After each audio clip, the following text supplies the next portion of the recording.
Você sabia que para estudarmos sobre a vida em outros planetas, GIF do Sistema Solar sob uma mão. precisamos conhecer primeiro o nosso oceano? GIF do planeta Terra girando. Não sabe por quê? Vem que te explico.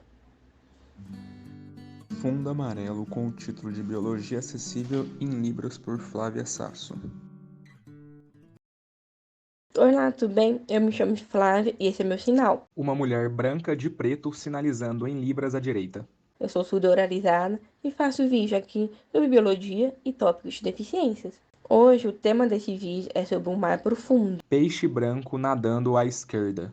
Então, hoje em dia, muitas pessoas se interessam em olhar e admirar para o cosmos, o mundo fora do nosso planeta. GIF de planeta Júpiter. Tanto que já conseguimos mapear 100% da superfície da Lua e de Marte, sabia? Mapa físico de Marte. Mas os nossos oceanos conhecemos tão pouco. Por que isso? O nosso planeta tem mais água ou terra? Mapa físico da Terra. Água. Só o oceano cobre 71% do planeta. Então será que a gente já conhece como é o fundo do oceano? Estima-se que conhecemos apenas 10% do relevo oceânico. Por que assim? Vem que te explico. Antigamente não tínhamos muitas tecnologias para estudarmos e entender o fundo do oceano, diferente de hoje. Ilustração medieval da borda do oceano com monstro e navios caindo. Entre os motivos dessa dificuldade de compreender o oceano, o primeiro é a pressão, que a cada 10 metros de profundidade a pressão aumenta. Se você fizesse um mergulho profundo, seus ouvidos e pulmões seriam os primeiros a sentir essa pressão. O sangue começa a ter dificuldade de chegar na extremidade, como mãos e pés, devido à compressão dos vasos. Além disso, a luz do sol penetra na água até certo ponto. Fotografia de mergulhador mergulhando. Com a entrada da luz, ela traz o calor junto. No momento que chega na escuridão, o calor se esvai e a água se torna gelada. Então, antes não dava para mergulharmos até o fundo e conseguir ver uma criatura que pudesse tripular.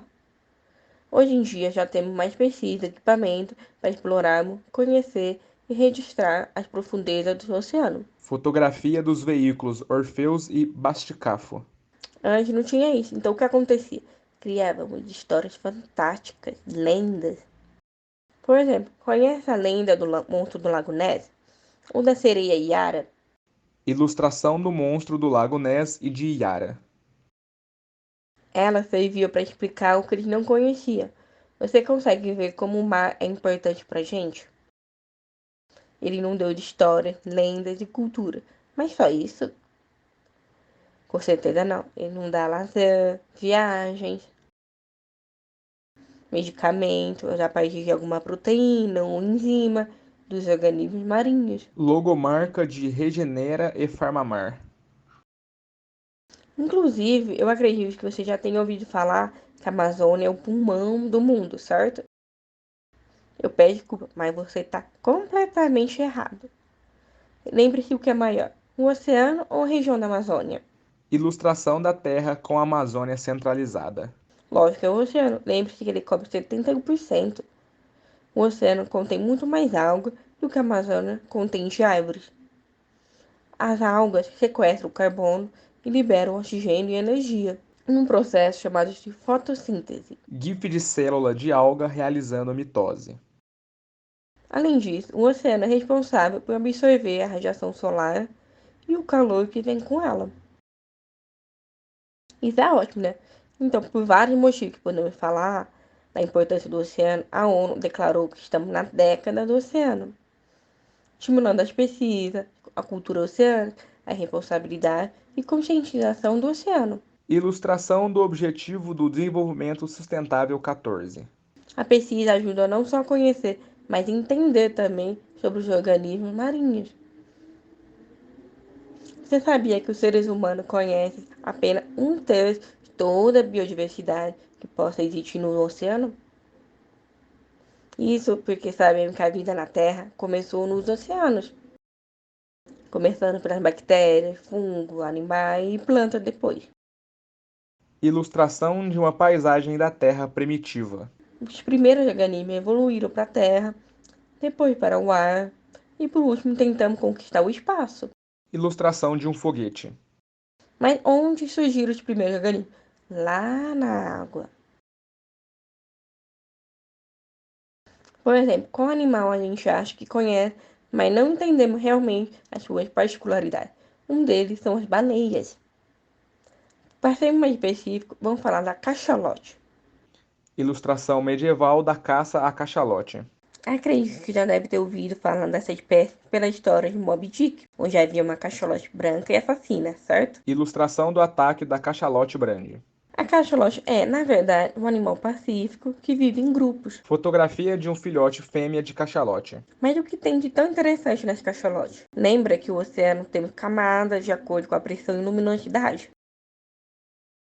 Então, a primeira camada chama de zona epipelágica. Ilustração em corte do oceano em zonas de profundidade. Abaixo dessa vem a zona mesopelágica. Agora, nessa zona, a luz solar já não chega mais, que é a zona batipelágica. E a camada mais profunda do oceano configura na zona abissopelágica. Voltando para nossa cachalote, qual zona você acha que ela vive? Fotografia de cachalote e filhote próximo à superfície. Ela vive na zona epipelágica. Mas por quê? A cachalote é um mamífero, ou seja, ela possui pulmões. Então ela precisa estar próxima à superfície para respirar e depois mergulha na água onde vive, sempre retornando à superfície. Por isso que solta aquela explosão de ar com gotícula d'água quando submerge. Pois esse orifício fica no topo da sua cabeça, é considerado seu nariz. Diferente, né? Mas o que ela tem de diferente que é interessante? A cachalote é capaz de realizar mergulhos profundos de até 3.000 metros de profundidade. Fotografia de 3 cachalotes mergulhando. A razão disso é que, devido ao seu alimento principal, a lula gigante, vivem nessa profundidade. Então, para se alimentar, elas mergulham profundamente e depois submergem até a superfície para respirar. E novamente mergulham para alimentação, onde encontra mar onde não há mais presença de luz. E como ela consegue fazer isso se nós, humanos, não conseguimos? Fotografia de cachalote e mergulhador nadando junto. Então, a cachalote possui um melão em sua cabeça, um órgão contendo óleos chamado espermacete. Esse órgão está relacionado à sua flutuabilidade, que no momento que ela realiza esses mergulhos, ele resfria, diminuindo sua densidade, permitindo assim a sua caça sem comprometimento corporal. Ilustração da anatomia e órgãos da cabeça da cachalote. E no momento que ela começa a acender, esse órgão aquece. Bem legal isso, né? Esse órgão também está relacionado a uma outra função, a apneia. Quando um humano ou outro animal mergulha, o gás de nitrogênio é liquefeito e pode gerar problema para a circulação sanguínea.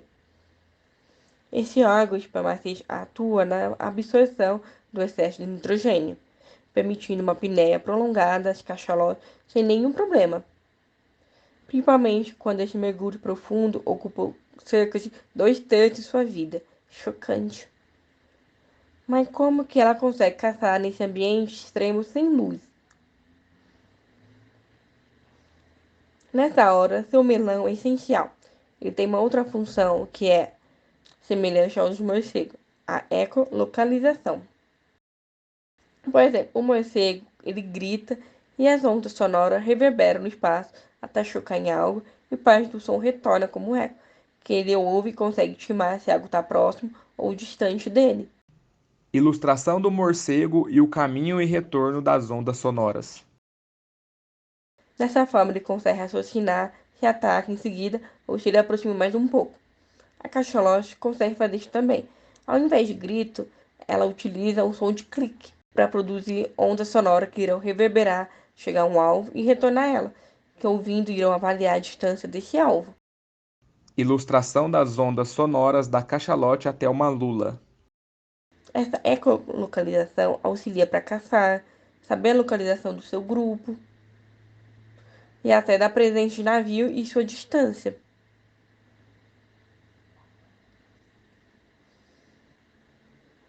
Viram que interessante são as cachalotes? Agora que elas nos levaram para a zona bate-pelágica, vamos conhecer outro animal que vive aqui, as enguias da espécie Cusk. Aqui os animais já tendem a ser diferentes, como você pode ver aqui nas fotos.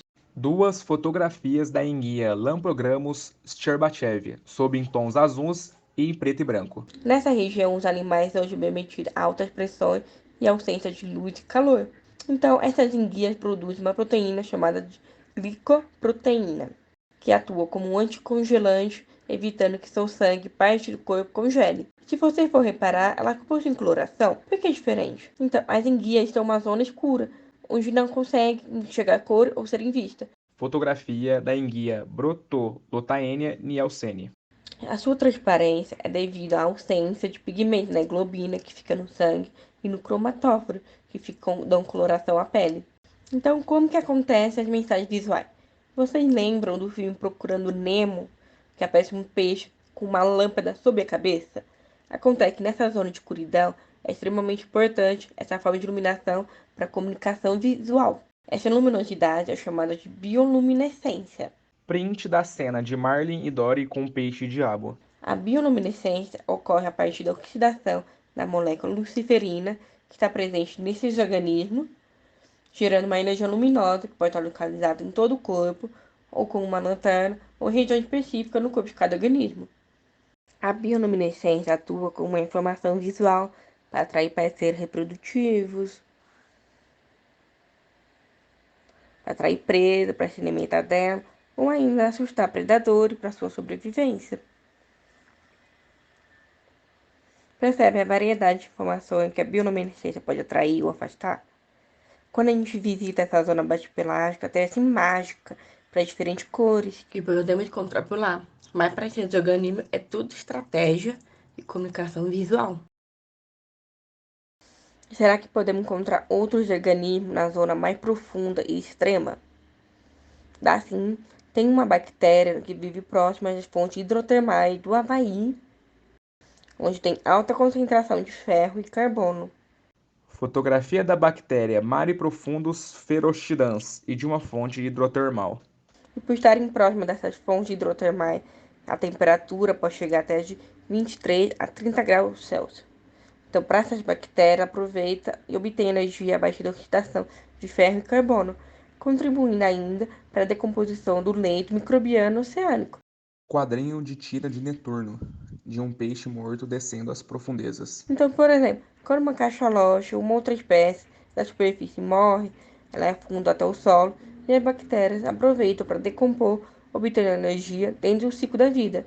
Por meio de níveis tróficos, os organismos oceânicos geram rotatividade de nutrientes e energia. Por isso que é importante entender como funciona a vida no oceano a partir de cada zona e as adaptações dos organismos e outros detalhes que pudermos encontrar, pois essas informações serão importantes para estudarmos a vida fora da Terra. Por exemplo, já temos pesquisas que constatam que nas luas de Júpiter e Saturno existe um oceano em suas profundezas. Duas ilustrações de Encelado, Lua de Saturno. Quem sabe quais criaturas poderíamos encontrar por lá? Se existe, como ela seria? Quais adaptações ela poderia ter? Mas como poderemos entender se ainda não compreendemos os nossos próprios organismos oceânicos?